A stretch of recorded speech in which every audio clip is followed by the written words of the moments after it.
Breaking now, a sharp flashpoint in East Asia.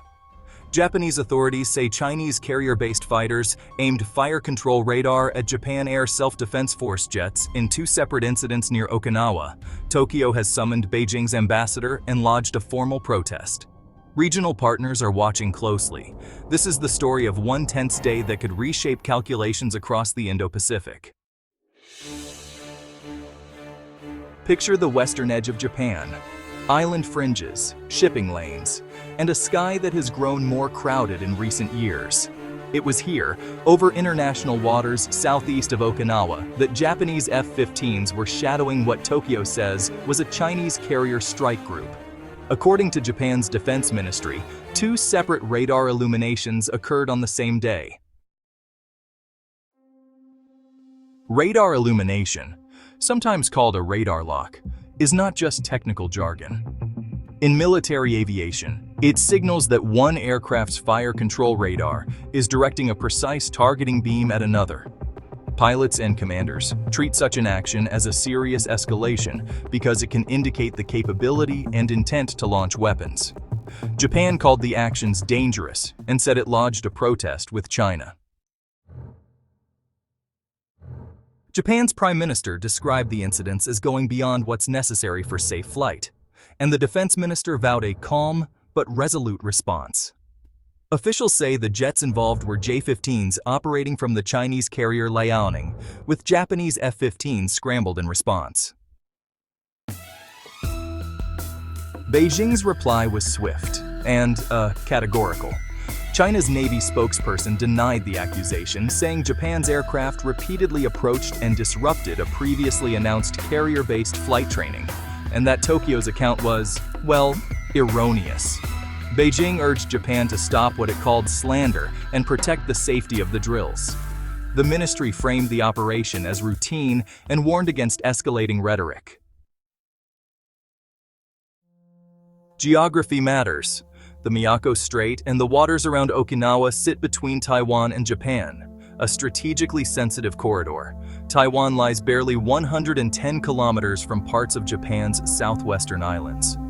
For Tokyo, any incident in these lanes raises immediate security and political alarm.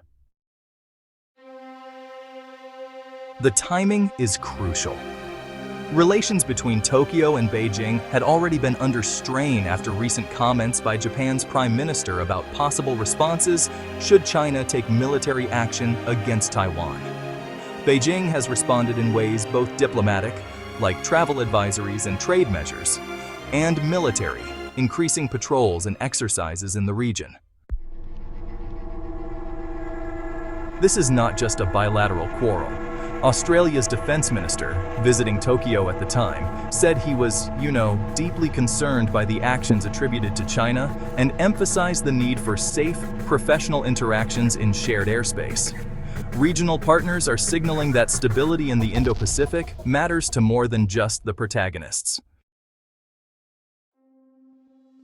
When a radar locks onto an aircraft, it gives the operator continuous tracking data.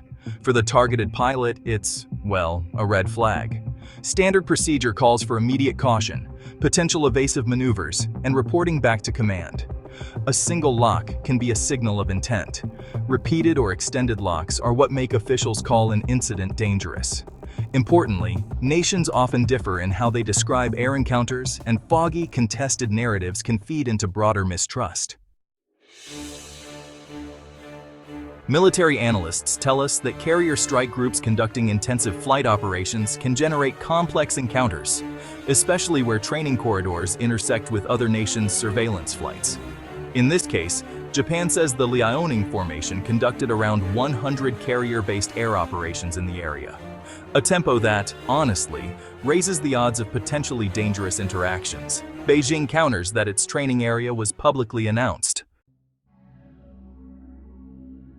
Tokyo summoned China's ambassador and lodged a formal protest. Beijing lodged its own representations, calling Japan's claims exaggerated. Such exchanges are standard practice, but they underscore mutual distrust. Each side is mindful not to let tactical incidents become strategic crises, yet the line between them can be wafer thin. The United States, while not commenting at the moment in the official public sphere, remains a key factor. The US has extensive forces based in Okinawa and a strategic interest in keeping regional waterways open and risk levels low. For Tokyo, the intersection of national defense and alliance relationships is now front and center. Allies' reactions, such as Australia's public concern, show the potential for a localized incident to attract broader diplomatic attention. First, miscalculation. Pilots operating at high tempo can misread intentions. Second, domestic politics. Leaders under pressure can respond with tougher rhetoric that makes compromise harder. Third, normalization.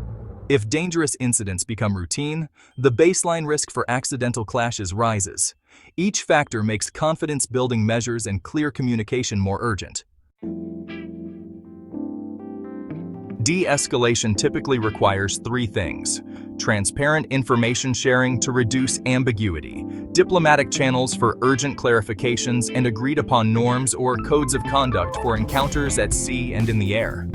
In the absence of trust, these measures become harder, but more necessary.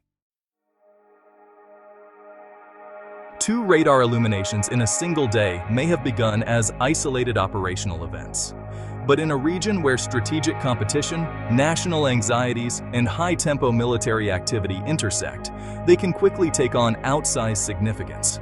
Japan's protest, China's denial, and Australia's public concern together make this more than a bilateral spat. They make it a test of crisis management in the Indo-Pacific. We'll continue to follow official updates from Tokyo and Beijing, monitor regional reactions, and explain what each development means for security and trade across the Indo-Pacific. For now, the skies above Okinawa have become a reminder. In today's strategic environment, even a few seconds of targeted radar can echo across nations.